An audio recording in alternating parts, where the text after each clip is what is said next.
Ang titulo ng pelikula ay Rampage. Simulan na natin. Noong 1993 ay nakaimbento ng isang bagong panggamot sa mga sakit na walang lunas ang nagawa at tinawag itong CRISPR.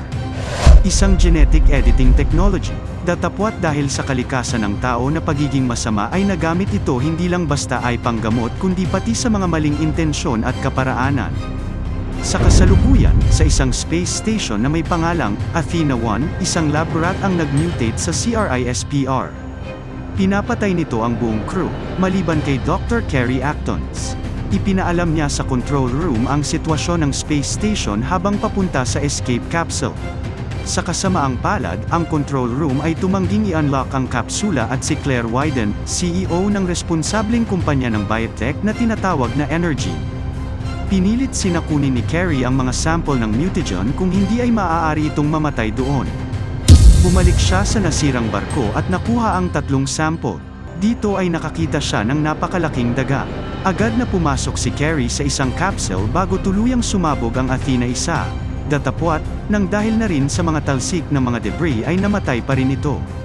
Sa Earth, sa pangunguna ni Davis Okoy, isang primatologist na nagtatrabaho sa San Diego Wildlife Sanctuary, sina Nelson, Amy, at Connor na nakatukas sa isang gorilla enclosure.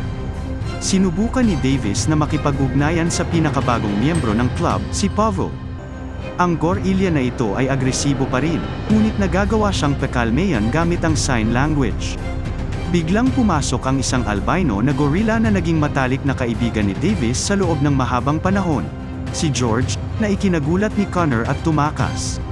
Nang makitang tumatakbo si Connor, sinundan siya ni Pavo hanggang sa matamba siya ni George. Sa kabila nito, si George ay tila may mahusay na pagkamapagpatawa at mahilig magpatawa sa mga tao. Pinaalalahanan ni Davis si George na maging pala kaibigan kay Pavo dahil pinatay ng mga poachers ang kanyang buong pamilya at isa na siyang ulila, na bakulaw. Hiniling ni Davis kay George na gumawa ng fist bomb, ngunit sa halip ay binigyan siya nito ng gitnang daliri, na nagpapatawa sa iba. Habang pauwi si Davis noong gabing iyon, dumating sa Earth ang 3 canister, na nakuha ni Kerry dati. Ang una ay dumapo sa bakuran ng gorilla, nag-spray kay George ng gas sa loob nito, habang ang pangalawa ay dumapo sa kagubatan malapit sa isang grupo ng mga lobo at ang isa sa kanila ay nalantad sa gas. Ang huli ay tumalsik sa isang ilog ng Everglades National Park kung saan ito ay nilamon ng isang buwaya. Kinabukasan, sinabihan si Davis tungkol sa kakaibang pag-uugali ni George na biglang sumalakay sa isang kulay abo ng enclosure. Pagdating sa enclosure, laking gulat niya nang makita ang isang grizzly na malupit na pinatay ng kanyang matalik na kaibigan. Inamin niya na siya ang nakapatay ng oso at humingi ng tawad kay Davis. Ang gorilla ay nakakagulat din na naging mas malaki kaysa kahapon. Nahanap ng team ang canister at nabawi ito ni Davis. Sa kabilang banda, si Brett, ang kapatid ni Claire na isa ring stakeholder sa Energene, ay galit nang matuklasan niya na ang kanyang mini space station ay ganap na nawasak at ang stock ng kanyang kumpanya ay bumubulusok. Gayunpaman, mukhang nasisiyahan si Claire at walang pakialam sa perang nawala sa kanya dahil ang matagumpay na mutation ay nagpapatunay na matagumpay ang eksperimento ng Project Rampage. Malaki rin ang tiwala ni Eva na may pag-asa pa rin sila sa proyekto dahil inihayag ng ulat mula sa American Meteor Society ang lokasyon ng isa sa mga sample. Dahilan upang agad siyang kumuha ng private military service para kunin ang canister bago ito masubaybayan ng sinuman. Samantala sa Energene, ang pangkat ng militar na pinamumunan ni Burke ay patungo sa Wyoming, ang lugar kung saan nakalapag ang pangalawang canister. Sa pagdating nila ay iniulat ni Burke kay Claire na ang canister ay malubhang nasira, at natuklasan na ang lahat ng mga lobo ay napatay. Napagtanto na ang mga natitirang lobo ay nahawaan. Inutusan niya itong hulihin, dead or alive man ang mga ito. Pinag-aaralan ni Davis ang resulta ng bloodwork ni George at sinabing wala itong kabuluhan dahil ang kanyang dugo ay may nakamamatay na konsentrasyon ng growth hormone na maaaring pumatay sa kanya kaagad. Nang marinig ang tungkol sa sakuna sa Athena-1 at ang balita tungkol sa pagtakas ni George sa enclosure sa TV, agad na pumunta si Dr. Kate Caldwell na isang dating empleyado ng Energene sa santuario. Doon, nakilala niya si Davis at inamin na ang canister na lumapag sa enclosure ni George ay ang kanyang sample. Pinahihintulutan siya ni Davis na sumali sa pananaliksik at ipinaliwanag niya na gumagana ang pathogen sa loob ng canister sa pamamagitan ng pag-edit sa gene ni George, na nagiging sanhi ng mabilis niyang paglaki at pagiging agresibo. Dahil nabuo niya ang mutagen, inaangkin niya na siya lamang ang makakapagpagaling kay George mula sa sakit. Biglang nagalit si George at tuluyan na lumabas sa kanyang hawla, lumusab ito sa santuaryo na nagbunga ng pagkatakot. Sinubukan ni Davis na pakalmayan siya at inutusan ang pulisya na ibaba ang kanilang baril, gumagana ito. Gayunpaman, isang sniper mula sa helicopter ay nagsimulang magpaputok ng tranquilizer darts hanggang sa siya ay mawala ng malay. Habang naglalakbay sila ng mas malalim sa kagubatan, nakita ni Burke ang mutated na lobo, si Ralph, at nagawang barilin siya mula sa helicopter. Pagkatapos ay dumaong sila upang hanapin ang katawan ng inaakalang patay na lobo, ngunit natuklasan ang isang napakalaking bakas ng paa ng lobo sa lupa, na nagpapanik sa kanila. Pagkalipas ng ilang sandali, nagsimulang umatake si Ralph at sinimulang tanggalin ang mga hininga ng mga miyembro ng koponan ni Burke isa-isa hanggang sa si Burke na lang ang natira. Ang kanilang mga armas, kahit na isang machine gun mula sa isang helicopter, ay hindi gumagana laban sa kanya dahil si Ralph ay nakabuo ng isang bulletproof na balat. Si Ralph ay naging isang napakalaki at napakapangit na lobo na nagpapahintulot sa kanya na tumalon patungo sa hangin at sirain ang isang helicopter. Nabigo at na-corner, sinubukan ni Burke na labanan ang lobo sa huling pagkakataon, ngunit nilamon siya ni Ralph. Si Davis at Kate ay inaresto at nakilala si Agent Harvey Russell bago isinakay sa eroplano na naghahatid kay George. Sa eroplano, tinanong ni Russell silang dalawa at inisip ang oras ni Davis kasama ang Army Special Forces at ang United Nations Special Anti-Poaching Task Force. Pagkatapos ay ibinunyag niya na si Kate talaga ay tinanggal mula sa Energen 2 taon na ang nakalilipas matapos niyang tangkaing nakawin ang mga hard drive ng kumpanya, na naging sanhi ng pagkakakulong niya sa loob ng 13 buwan. Dahil sa katotohanan ito, nadismaya si Davis at hindi na naniniwala sa kanya dahil nagsinungaling siya sa kanya at inamin niyang hindi niya mapapagaling si George. Sa opisina ng Energen, nakilala ni Claire si Kate at hinuhulaan niya na nangangalap siya ng ebidensya para suruan sila, ibig sabihin, banta si Kate sa kanila. Inihayag din niya na ang kumpanya ay aktwal na nakumpleto ang lunas para sa mutated na nilalang, na tinatawag na R19, na hihinto sa kanilang paglaki at bawasan ang kanilang pagsalakay. Pagkatapos ay plano niyang dalhin ang lahat ng mga mutated na nilalang sa kanilang opisina sa pamamagitan ng paggamit ng mga low-frequency na radio wave, kung saan papatayin sila ng militar at magkakaroon ng pagkakataon sina Claire at Brett na kolektahin ang kanilang DNA at kumita ng pera gamit ito. Tiwala rin siya na si George, na nasa parehong eroplano pa rin ni Kate, ay tatakas mula rito at pag nangyari ito ay papatayin nila ito upang maalis siya bilang banta sa kumpanya. Pagkatapos ay ina-activate niya ang device, na dahilan kung bakit biglang huminto si Ralph sa pagwasak at nagsimulang tumakbo patungo sa pinanggalingan ng mga radio wave. Ang buwaya na nakalunok ng canister kanina ay apektado din at nagsimulang maglakbay patungo sa tore.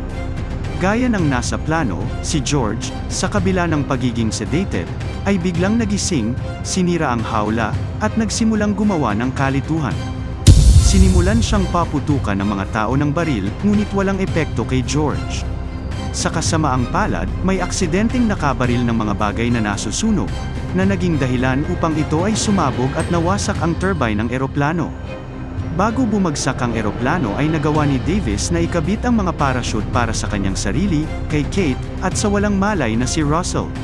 Matagumpay silang nakaalis sa eroplano bagamat naiwan nila si George sa loob nito. Nakaligtas si George sa pagbagsak ng eroplano at agad na nagtungo sa tore ng Energen. Nalaman ni Claire na nakaligas din si Kate sa pagbagsak ng eroplano habang ang mga ahente ng FBI ay dumating sa Energen at humiling na gumawa ng buong pagsusuri sa mga talaan ng kumpanya. Gusto ni Claire na sisihin si Kate, kaya sinabi niya sa ahente ng FBI na si Kate ang may pananagutan sa lahat ng kaguluhang nangyayari ngayon. Sinubukan ni Kate na mabawi ang tiwala mula kay Davis sa pamamagitan ng pagsasabi sa kanya na bumuo siya ng CRISPR upang pagalingin ang kanyang kapatid, ngunit lihim itong ginagamit ng kumpanya upang bumuo ng isang sandatahang DNA. Sinubukan niyang sirain ito ngunit nahuli at ipinadala siya sa bilangguan. At habang nasa bilanguan siya ay namatay ang kanyang kapatid. Nakaramdam ng habag si Davis sa kwento ni Kate, kung kaya ay nagpa siya itong makipagtulungang muli sa babae. Salamat kay Russell, ang tatlo sa kanila ay nailigtas at dinala sa Scott Air Force Base. Doon, ay nakita ni Davis ang footage nina George at Ralph na tumatakbong magkasama. Pagkatapos ay ipinaliwanag niya na imposible para sa dalawang species, isang gorilla at isang lobo, na maglakbay sa isang tuwid na linya patungo sa parehong destinasyon. Idinagdag ni Kate na pareho silang tinatawag ng isang bagay at hindi mapigilan. Si Kate at Davis ay dinala sa labas ng mga sundalo, ngunit nagawa ni Davis na patumbahin sila at sa tulong ni Russell muli, tumakas sila mula sa base sa pamamagitan ng paggamit ng helicopter. Papunta sila ngayon sa Energen HQ para nakawin ang antidote. Sa kabilang panig, sinubukan ng militar na pigilan ang mga halimaw, ngunit nabigo lang ang mga ito at lubusan silang nalipol. Dahil doon, nagpa siya ang koronel na lumikas sa Chicago, kung saan patungo ang mga hayop, at ipinaalam iyon ni Russell kay Davis. Ang mga hayop ay dumating na sa lungsod, at ang mga militar maging ang kanilang mga gamit pandigma ay patuloy pa ring nahihirapan dahil sa mga pagyanig. Pagkalipas ng ilang sandali, isang mutated na buwaya din ang dumagdag sa problema at kaguluhan sa lungsod. Dahil wala ng pagpipilian ay nagpa siya ang koronel na gamitin na ang nuclear missile na maaaring kumitil hindi lang sa mga halimaw kundi sa halos kalahati ng populasyon ng lungsod. Sinubukan ni Russell na makialam sa desisyon at sinabi sa kanya na sina Davis at Kate ay papunta na para makuha ang antidote, ngunit ang mungkahing ito ay agad na tinanggihan. Sinasabi nitong hindi kakampi sina Davis at Kate, katunayan ay ninakaw nito ang isa sa kanilang helicopter. Ang jet na nagdadala ng napakalaking bomba ay lumipad na at patungo na sa lungsod. Pinamamahalaan nina Davis at Kate na makapasok sa HQ at hanapin ang antidote, ngunit nakita sila ni Claire. Binaril ni Claire si Davis sa tiyan at napilitan silang ibigay sa kanya ang antidote. Pagkatapos nito, lumipat sila sa tuktok ng gusali, iniwan si Davis na mag-isa at kinuha si Kate bilang isang hostage. Bago sila lumipad, nakarating si George sa tuktok at binasag ang helicopter, na halos pumatay kay Kate, ngunit dumating si Davis sa oras at iniligtas siya. Ipinahayag ni Kate na nagawa niyang itago ang isang antidote sa kanya na ituturok kay George mamaya. Muli silang hinarap ni Claire, ngunit nagawa ni Davis na makaabala sa kanya at inilagay ni Kate ang antidote na mayroon siya sa bag ni Claire. Sinuntok siya sa mukha bago kainin ng gorilla.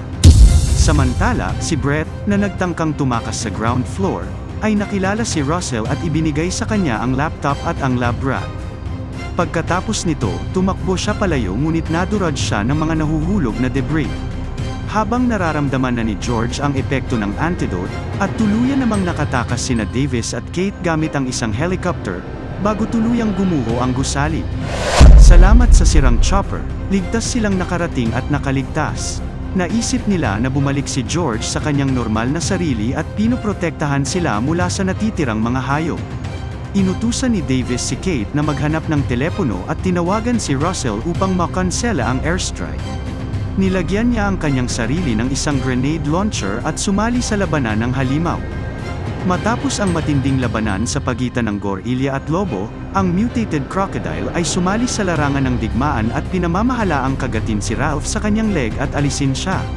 Sa wakas ay nakilala ni Kate si Russell at nagawa niyang ipagpalit ang kanyang lab rat sa telepono ng sundalo na gagamitin mamaya para itigil ang airstrike. Naging mahirap para kay George ang kanyang pakikipagtanggali laban sa mutated crocodile. Tinulungan siya ni Davis sa pamamagitan ng paghahagis ng sinturon ng mga granada sa leeg nito na sumabog. Ngunit ang buwaya ay nakabawi at inihagis ang gorilla sa isang bakal na bar na tumutusok sa kanya sa dibdib. Habang papalapit ang buwaya kay George at naghahanda na tapusin siya, ginamit ni Davis ang mga putok ng baril at mga missile mula sa sirang helicopter upang ma-divert ang atensyon ng buwaya.